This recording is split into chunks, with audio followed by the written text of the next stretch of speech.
Hello friends, ഇന്ന് ഞാൻ top വെറൈറ്റിയിലൂടെ വന്നിരിക്കുന്നത് കേട്ടറ്റ് PSC പരീക്ഷകൾക്ക് തയ്യാറെടുക്കുന്ന ഉദ്യോഗാർത്ഥികൾക്കുള്ള ക്വസ്റ്റ്യൻ ആൻസേഴ്സ് ആയിട്ടാണ്.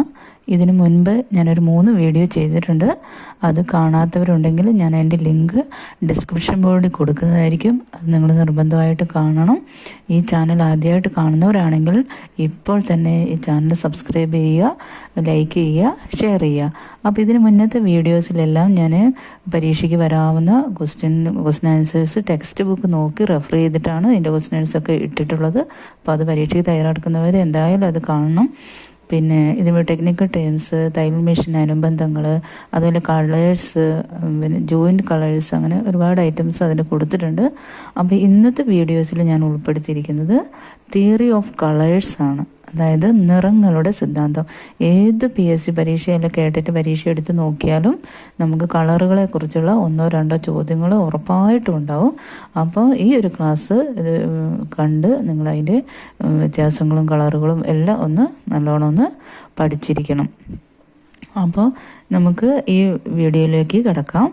അപ്പം ഞാൻ പറഞ്ഞല്ലോ, നിറങ്ങളുടെ സിദ്ധാന്തമാണ് ഇന്നത്തെ നമ്മുടെ വിഷയം എന്ന് പറയുന്നത്. Theory of colours.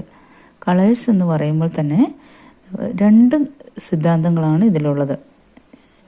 നിറങ്ങളുടെ സിദ്ധാന്തങ്ങളിൽ ഉള്ള 2 സിദ്ധാന്തങ്ങൾ, അതായത് 2 ഭാഗങ്ങളായിട്ട് നിറങ്ങളുടെ സിദ്ധാന്തത്തെ തരംതിരിച്ചിരിക്കുന്നു. അതിലൊന്നാമത്തത് പ്രകാശത്തെ അടിസ്ഥാനമാക്കിയുള്ള സിദ്ധാന്തം, അതായത് ലൈറ്റ് തിയറി. രണ്ടാമത്തത് ചായങ്ങളെ അടിസ്ഥാനമാക്കിയുള്ള സിദ്ധാന്തം, അതിനെ പിഗ്മെന്റ് തിയറി എന്ന് പറയുന്നു. അപ്പം നിറങ്ങളുടെ സിദ്ധാന്തത്തെ 2 വിഭാഗമായിട്ട് തരംതിരിച്ചിരിക്കുന്നു.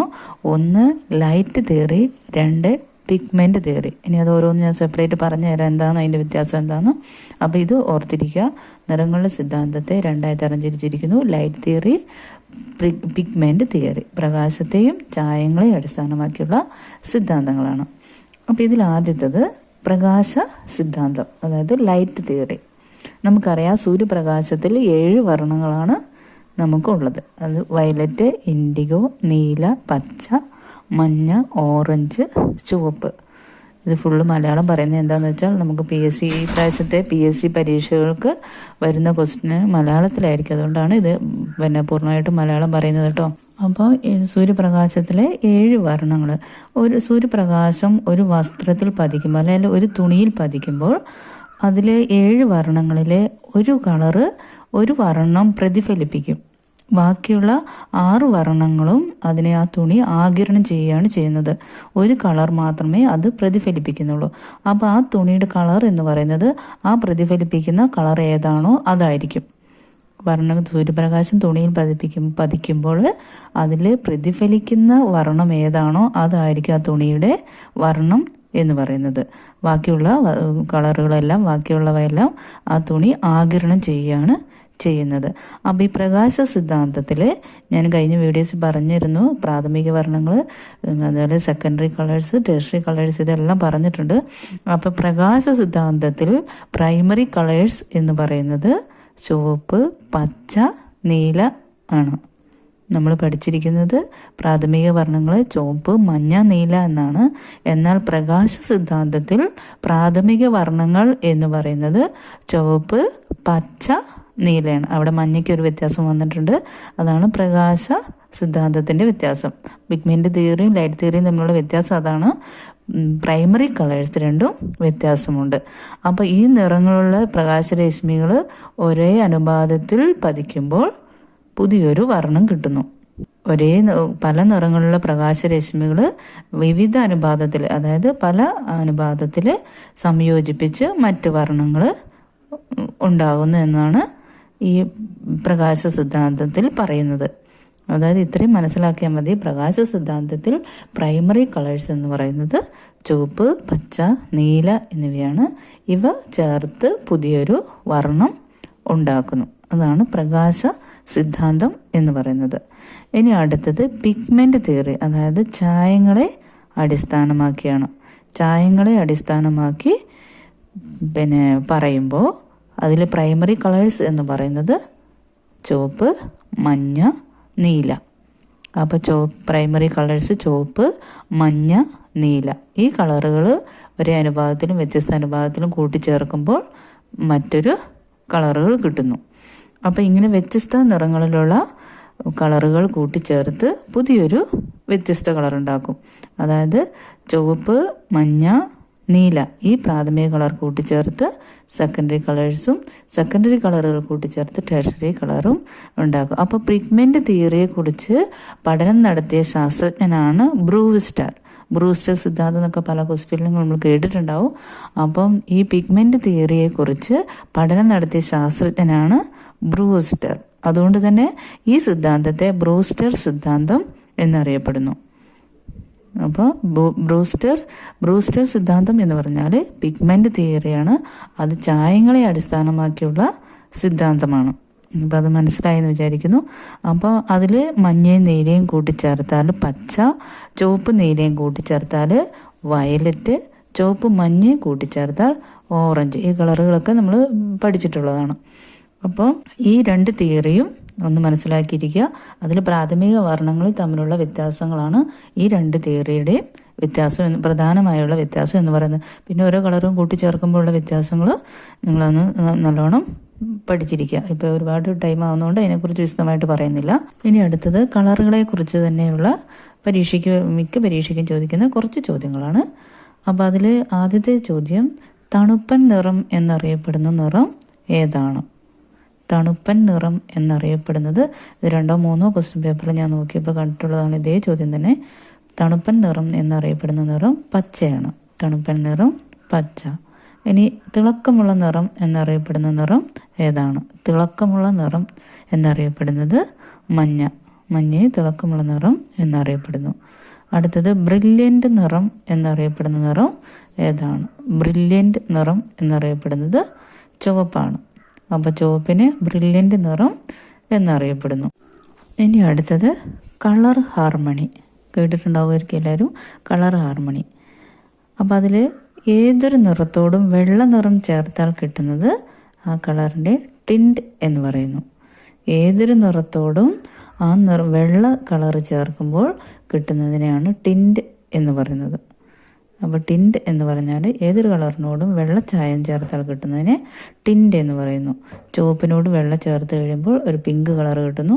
അതുപോലെ നീലയോട് വെള്ള ചേർത്ത് കഴിയുമ്പോൾ ലൈറ്റ് നീല കിട്ടുന്നു, അതായത് സ്കൈ ബ്ലൂ കിട്ടുന്നു. കറുപ്പിനോട് വെള്ള ചേർത്ത് കഴിയുമ്പോൾ ഒരു ഗ്രേ കളർ കിട്ടുന്നു. അപ്പോൾ ഏതൊരു നിറത്തോടും വെള്ള കളർ ചേർത്ത് കഴിയുമ്പോൾ കിട്ടുന്നതിനെയാണ് അതിന് ടിൻറ്റ് എന്ന് പറയുന്നത്. ഇനി അടുത്തത് ടോൺ ആണ്. ടോൺ എന്ന് പറഞ്ഞാൽ ഏതൊരു നിറത്തോടും ഗ്രേ കളർ ചേർത്താൽ കിട്ടുന്നതിനാണ് കളർ ടോൺ എന്ന് പറയുന്നത്. ഏതൊരു നിറത്തോടും ഗ്രേ കളർ ചേർത്താൽ കിട്ടുന്നതിനെയാണ് ടോൺ എന്ന് പറയുന്നത്. അതായത് പച്ചയിൽ നമ്മൾ ഗ്രേ കളർ ചേർത്ത് കഴിഞ്ഞാൽ ഒലിവ് കിട്ടുന്നു. ചുവപ്പിനോട് നമ്മൾ ഗ്രേ കളർ ചേർത്ത് കഴിഞ്ഞാൽ ബ്രൗൺ ചുവപ്പ് കിട്ടുന്നു. അപ്പം ഏതൊരു നിറത്തോടും ഗ്രേ കളർ ചേർക്കുന്നതിനെയാണ് അതിന് ടോൺ എന്ന് പറയുന്നത്. അപ്പോൾ ടിൻറ്റ്, ടോണ്. ഇനി അടുത്തത് കളർ ഷെയ്ഡ്. ഏതൊരു നിറത്തോടും കറുപ്പ് ചായം ചേർത്താൽ കിട്ടുന്ന കളറിനെ ഷെയ്ഡ് എന്ന് പറയുന്നു. ഏതൊരു നിറത്തോടും കറുപ്പ് ചായം, കറുത്ത കളർ ചേർത്ത് കഴിയുമ്പോൾ അതിനെ ഷെയ്ഡ് എന്ന് പറയുന്നു. അപ്പോൾ ചുവപ്പിൻ്റെ കൂടെ നമ്മൾ കറുപ്പ് ചേർത്ത് കഴിയുമ്പോൾ ഒരു ബ്രൗൺ കളർ കിട്ടും, അതിനെ ഷെയ്ഡ് എന്ന് പറയുന്നു. അപ്പോൾ ഇത് മൂന്നും മനസ്സിലാക്കിയിരിക്കുക. കളർ ടിൻറ്റ് എന്താണ്, ടോൺ എന്താണ്, ഷെയ്ഡ്. അപ്പോൾ ടിൻറ്റ് എന്ന് പറയുന്നത് വെള്ള കളർ ചേർക്കുന്നതാണ്, ടോൺ എന്ന് പറയുന്നത് ഗ്രേ കളറ്, ഷെയ്ഡ് എന്ന് പറയുന്നത് ബ്ലാക്ക് കളർ, കറുത്ത കളറ് ചേർക്കുന്നതാണ്. ഇനി അടുത്തത് സൈട്രപ്പ് ഇഫക്റ്റ്. സൈട്രപ്പ് ഇഫക്റ്റ് എന്ന് പറഞ്ഞാൽ നമുക്കറിയാം, തുണികൾ ഓടുനൂലും പാവുനൂലും ചേർത്താണ് ഒരു തുണി ഉണ്ടാക്കിയെടുക്കുന്നത്. അപ്പോൾ ഇങ്ങനെ തുണി ഉണ്ടാക്കുമ്പോൾ അതിൽ ഒരേ നിറത്തിലുള്ള ഓടുനൂലും വ്യത്യസ്ത നിറത്തിലുള്ള പാവുനൂലുകൾ കൂട്ടമായിട്ട് ഉപയോഗിക്കുന്നതിനാണ്, ആ പാറ്റേണിനെയാണ് സൈട്രപ്പ് ഇഫക്റ്റ് എന്ന് പറയുന്നത്.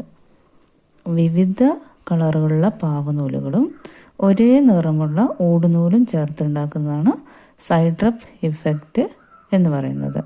അടുത്തത് cross over effect. Cross over effect എന്ന് പറഞ്ഞാൽ നേരത്തെ നമ്മൾ പറഞ്ഞതിൻ്റെ നേരെ വിപരീതമാണ്.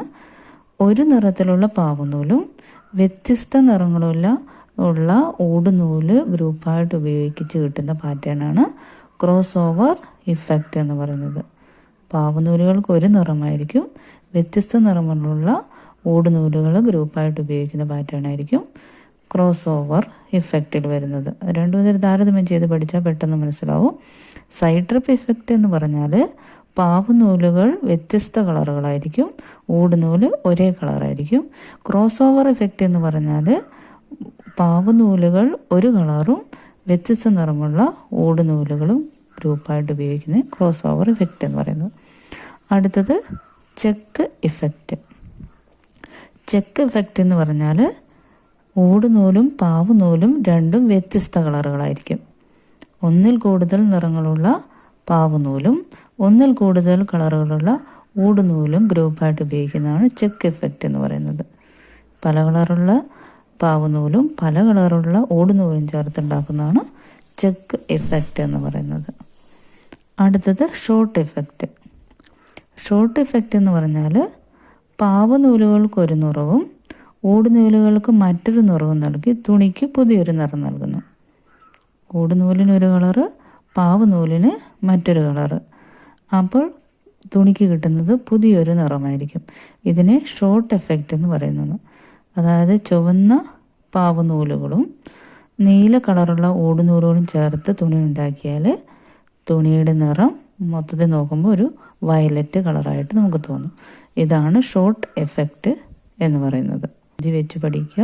അപ്പോൾ ഇതെല്ലാം 2-3 പ്രാവശ്യം ഒന്ന് കേട്ടും എഴുതിയൊക്കെ വെച്ച് പഠിക്കണം. അപ്പോൾ ഇനി ഇത് കൂടുതൽ കളറിനെ കുറിച്ച് അധികം പറയാനില്ല. ഇതെല്ലാം തന്നെ പ്രധാനപ്പെട്ടതാണ്. അപ്പോൾ ഇത് കൃത്യമായിട്ട് പഠിക്കുക.